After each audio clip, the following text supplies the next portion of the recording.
Assalamualaikum warahmatullahi wabarakatuh.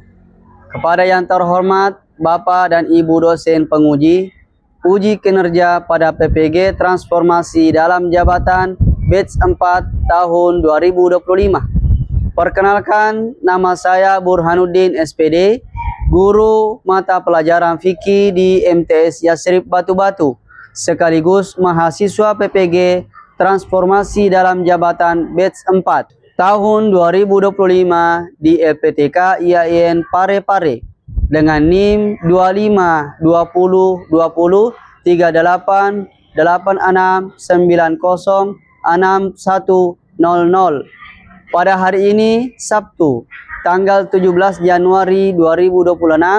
Saya akan melaksanakan sekaligus menampilkan kegiatan praktik pembelajaran pada mata pelajaran fikih dalam rangka penilaian uji kinerja pada kelas 7 MTS Yasrib Batu-Batu dengan materi taharah atau bersuci. Adapun metode pembelajaran yang saya terapkan adalah Problem Based Learning atau PBL. Demikian perkenalan singkat dari saya, dan kepada Bapak Ibu dosen penguji kami haturkan terima kasih dan selamat menyaksikan. Wassalamualaikum warahmatullahi wabarakatuh. Assalamualaikum warahmatullahi wabarakatuh. Waalaikumsalam warahmatullahi wabarakatuh. Baik anak-anakku sekalian, sebelum kita mulai pelajaran, saya berikan dulu kesempatan kepada ketua kelas untuk menyiapkan kelasnya. Silakan. Ta'in Yaman Selamat Assalamualaikum warahmatullahi wabarakatuh. Waalaikumsalam warahmatullahi wabarakatuh. Jurusan Silakan dipimpin doa. Bismillahirrahmanirrahim. Rabbi zidni ilman warzuqni fahman. Amin. Apa kabar semuanya? Alhamdulillah, luar biasa. Allahu Akbar. Oke, luar biasa. Tepuk tangan dulu untuk semuanya. Untuk pelajaran pada hari ini kita akan membahas tentang tohara atau bersuci. Baik anak-anakku sekalian, sebelum kita masuk kepada materi, saya akan mengecek kehadiran semuanya. Kalau misalnya laki-laki nanti disebut itu mengatakan hadir, kalau perempuan hadirah. Baik, selanjutnya yang pertama adalah Nur Aulia Ramadhani, Ummul Qura, Sahrul, Rian Dirmansyah, Nur Azizah, Firda As-Sahra, Akila Shifana, Sahira Adila,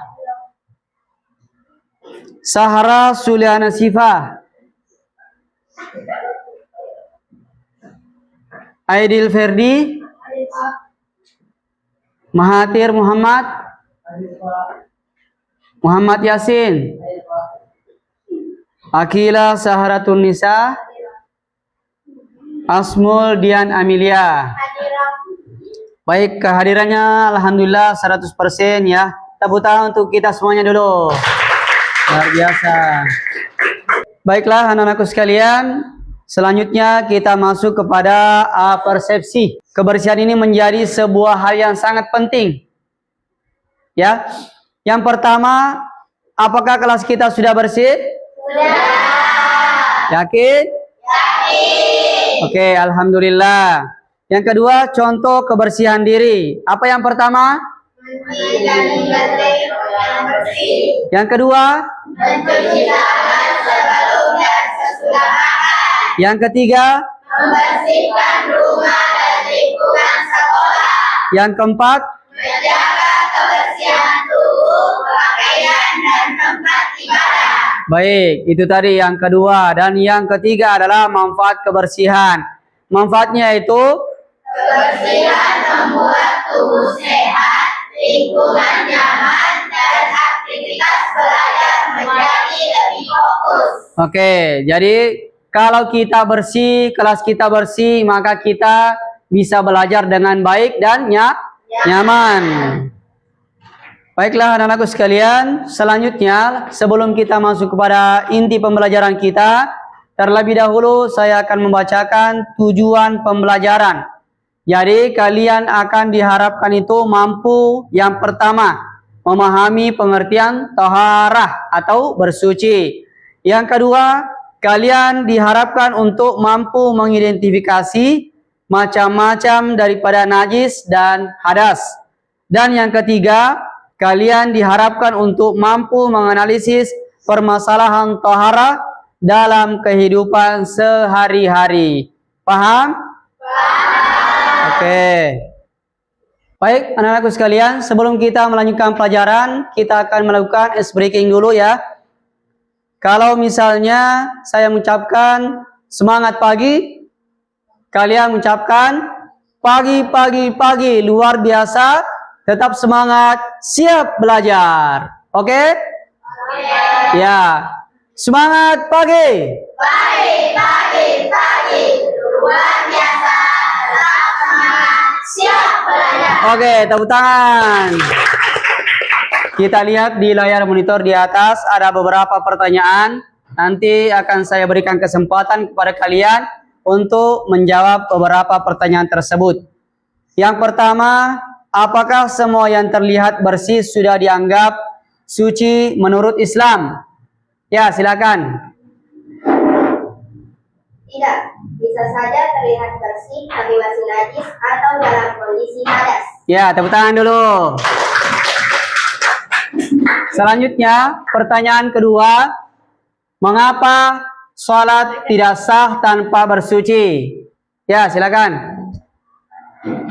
Sholat tidak sah tanpa bersuci karena taharah adalah syarat mutlak sah sholat. Bagus, tepuk tangan lagi, ayo. Silahkan duduk. Selanjutnya, pertanyaan yang ketiga, bagaimana jika seseorang tidak memahami jenis najis yang dikenainya? Silakan berdiri. Jika seseorang tidak memahami atau tidak mengetahui jenis najis dan mengenal tubuh atau pakaiannya, prinsip utama dalam fikih Islam adalah kemudahan atau tasyir. Bagus, tepuk tangan. Baik, kita akan memasuki materi kita dan beberapa hal penting yang akan kita bahas. Yang pertama adalah pengertian tahara, yang kedua dasar hukum tahara, yang ketiga macam-macam hadas dan najis, yang keempat alat-alat bersuci, yang kelima tata cara pelaksanaan tahara, dan yang keenam adalah hikmah tahara. Nah, selanjutnya ada 1 atau 2 sampai 3 kasus ini di depan kita di atas monitor. Itu suatu kondisi di mana kalian harus memberikan sebuah deskripsi bahwa apa yang terjadi pada gambar tersebut. Baik anak-anakku sekalian, siapa kira-kira di antara kalian yang mengetahui deskripsi daripada studi kasus yang pertama? Silakan berdiri. Gambar pertama memperlihatkan seorang anak SD yang menjadi koran. Ya, tepuk tangan dulu. Oke, silakan duduk. Berikutnya, studi kasus yang kedua. Baik, silakan. Pada gambar kedua memperlihatkan ada seorang santri yang ingin pergi mengaji dan dijatuhi kotoran burung, akhirnya bajunya menjadi kotor. Hal itu termasuk najis dan bajunya diganti. Ya, oke, tepuk tangan dulu. Luar biasa. Ya, silakan. gambar ketika memperlihatkan ada seekor anjing yang jelas anak sekolah dan air liurnya termasuk najis. Baik, tepuk tangan dulu, luar biasa. Dan selanjutnya kita akan melakukan diskusi terkait masalah-masalah di dalam pelajaran yaitu tohara atau bersuci. Saya akan membagikan beberapa lembaran-lembaran untuk didiskusikan bersama kelompoknya masing-masing.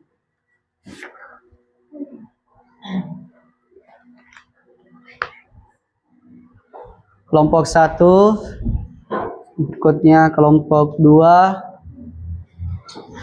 kelompok 3, selanjutnya kelompok 4. Baik, silakan dibuka lembaran kerjanya di kelompok masing-masing. Silakan berdiskusi dulu. Setelah itu dikerjakan. Saya kasih waktu 10 sampai 15 menit untuk berdiskusi tentang masalah tohara tersebut.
Baiklah anak-anakku sekalian, selanjutnya kita akan melakukan presentase dari hasil diskusi yang kalian sudah lakukan.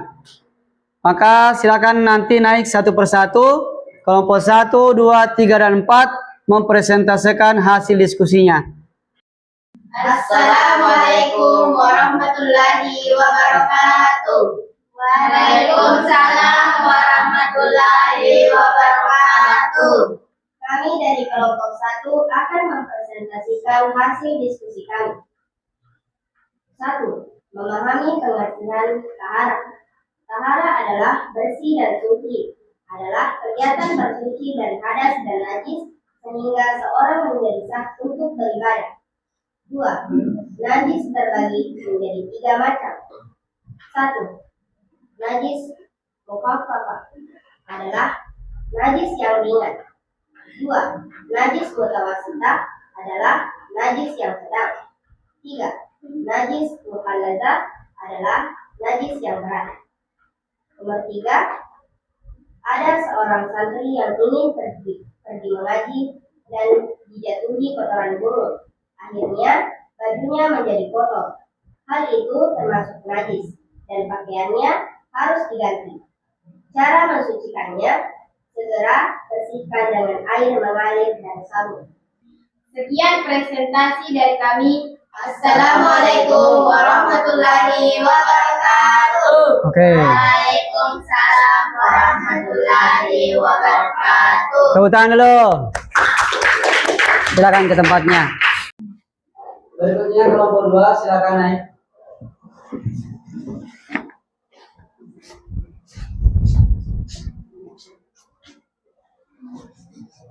Assalamualaikum warahmatullahi wabarakatuh.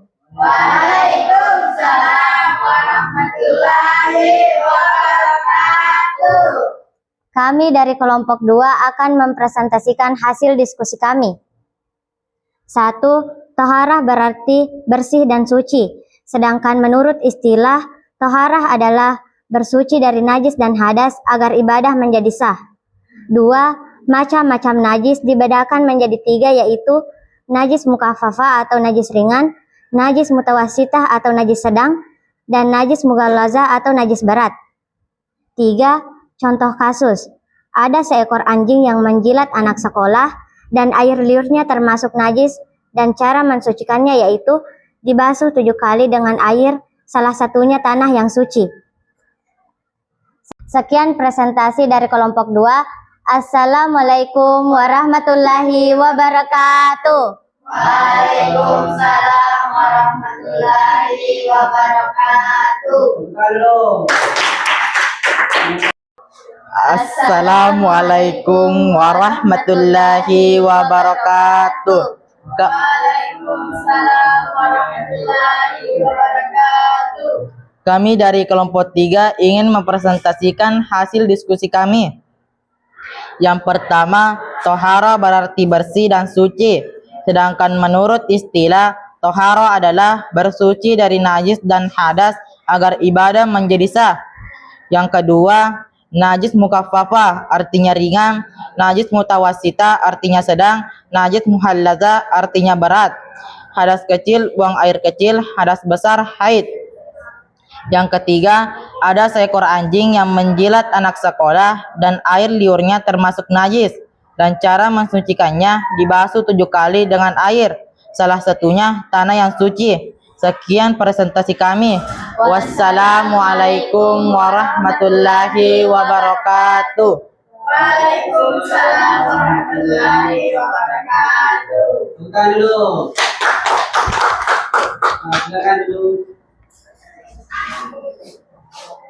Assalamualaikum warahmatullahi wabarakatuh. Waalaikumsalam warahmatullahi wabarakatuh. Kami dari kelompok 4 akan mempresentasikan hasil diskusi kami. Nomor 1, taharah menurut bahasa berarti bersih dan suci. Sedangkan taharah menurut istilah berarti bersuci dari najis dan hadas agar ibadah menjadi sah. Nomor 2, najis terbagi menjadi 3, yaitu najis mukhaffafah atau najis ringan, najis mutawassithah atau najis sedang, dan najis mughalladhah atau najis berat. Nomor 3, contoh kasus. Gambar pertama memperlihatkan seorang anak SD yang menghindar kotoran manusia. Najis tersebut termasuk najis mutawassithah atau najis sedang. Cara mensucikannya adalah membersihkan hingga hilang warna, bau, dan rasanya. Sekian dari kami, terima kasih. Wassalamualaikum warahmatullahi wabarakatuh. Waalaikumsalam warahmatullahi wabarakatuh.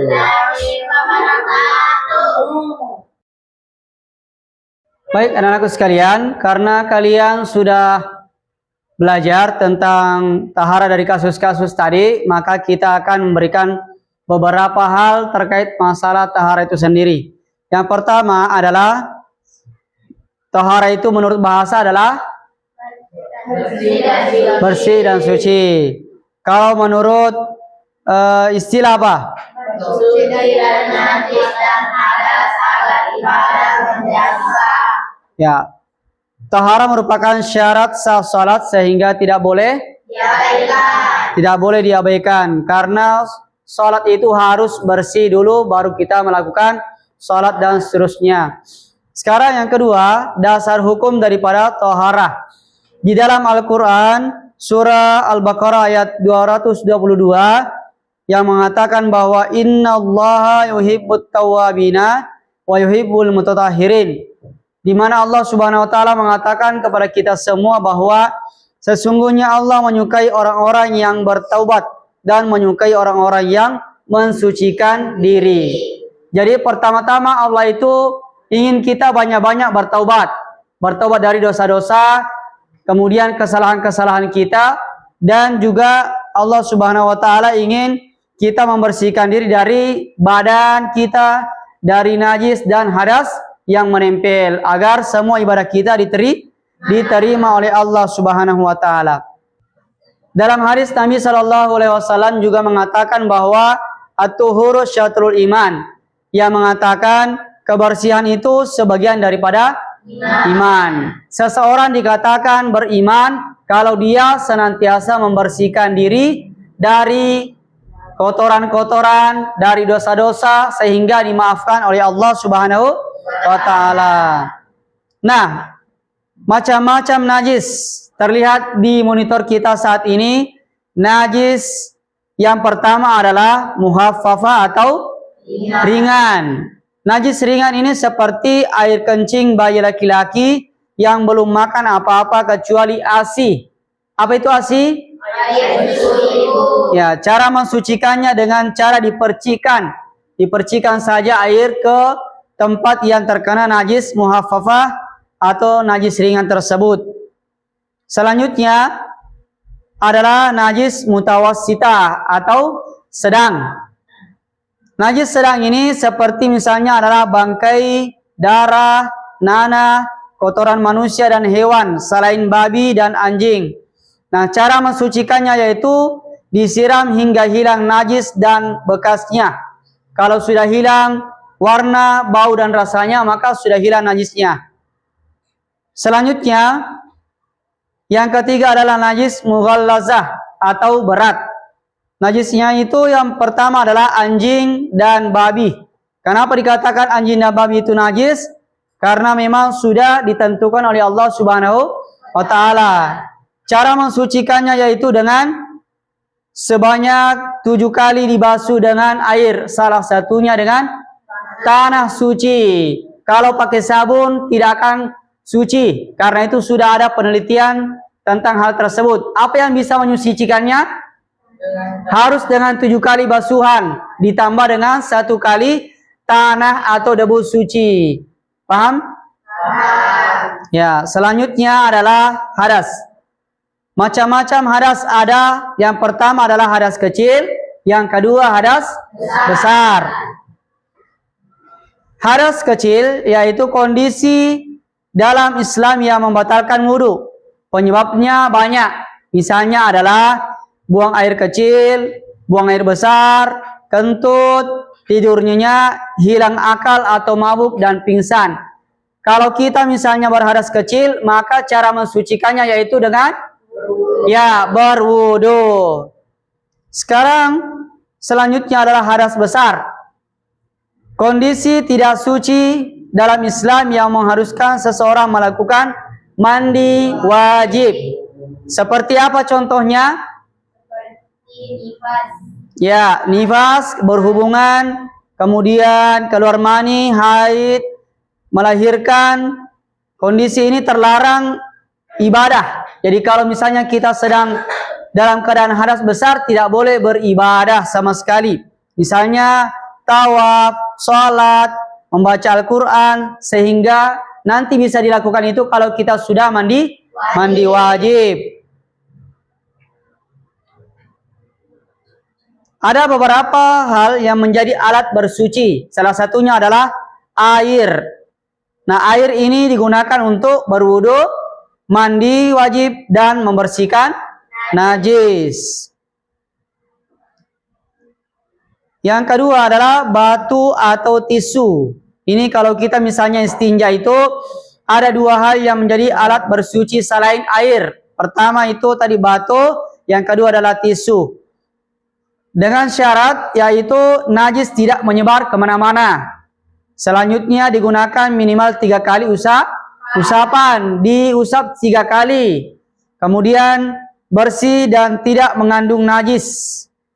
Yang digunakan sebelum najis itu kering. Kalau misalnya najisnya sudah kering, tidak boleh lagi. Harus sebelum mengering baru kita kemudian bersihkan. Nah, terakhir adalah hikmah daripada mempelajari tohara atau bersuci. Yang pertama adalah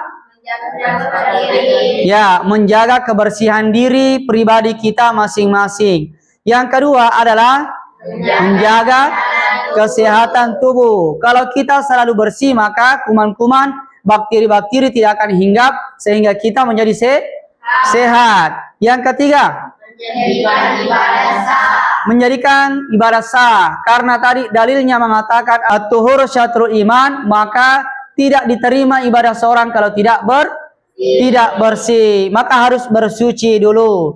Yang keempat, membentuk pribadi disiplin dan bersih. Ya, disiplin pribadi tersebut disiplin dan bersih kalau kita selalu membersihkan diri, tohara sebelum kita melakukan apapun, mencuci tangan sebelum makan, berwudu sebelum sholat. Oke. Baik anak-anakku sekalian, sampai di sini ada pertanyaan? Berarti sudah paham semuanya? Alhamdulillah. Oke, alhamdulillah. Tepuk tangan dulu semuanya. Baiklah, karena akhir pembelajaran kita, maka kita akan menyimpulkan hal-hal yang terkait dengan toharah. Toharah ini sangat penting untuk kita lakukan karena mengenai kebersihan diri kita. Maka semuanya harus mensucikan diri dari hadas dan najis supaya semua ibadah kita diterima oleh Allah Subhanahu wa taala. Hidup kita menjadi sehat dan dicintai oleh Allah dan siapapun teman-teman kita. Sampai di sini dipahami? Alhamdulillah. Baiklah, sebelum kita menutup pertemuan kita pada kali ini, maka terlebih dahulu kita akan melakukan ice breaking. Jika saya mengatakan tepuk 1, maka tepukannya 1 kali. Tepuk 2, 2 kali. Tepuk 3, 3 kali. Tepuk 4, 4 kali. Dan tepuk 5, 5 kali. Baik. Tepuk 1, tepuk 2, tepuk 3, tepuk 4, tepuk 5. Ya, kita gabungkan semuanya ya. 5 kali tepuk 5.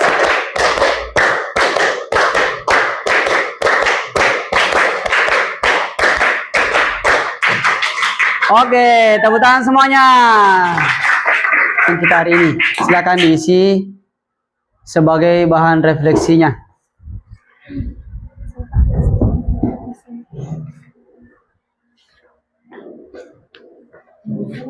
Yang sudah selesai silakan kumpulkan dari refleksi yang sudah dilakukan.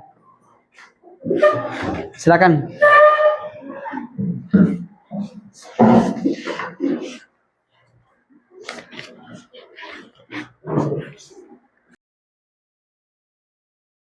Baiklah, mari kita mengakhiri pembelajaran kita dengan membaca doa. Doa dimulai. Subhanakallahumma wa bihamdika asyhadu an la ilaha illa anta astaghfiruka wa atubu ilaih. Amin. Sekian, assalamualaikum warahmatullahi wabarakatuh. Waalaikumsalam warahmatullahi wabarakatuh.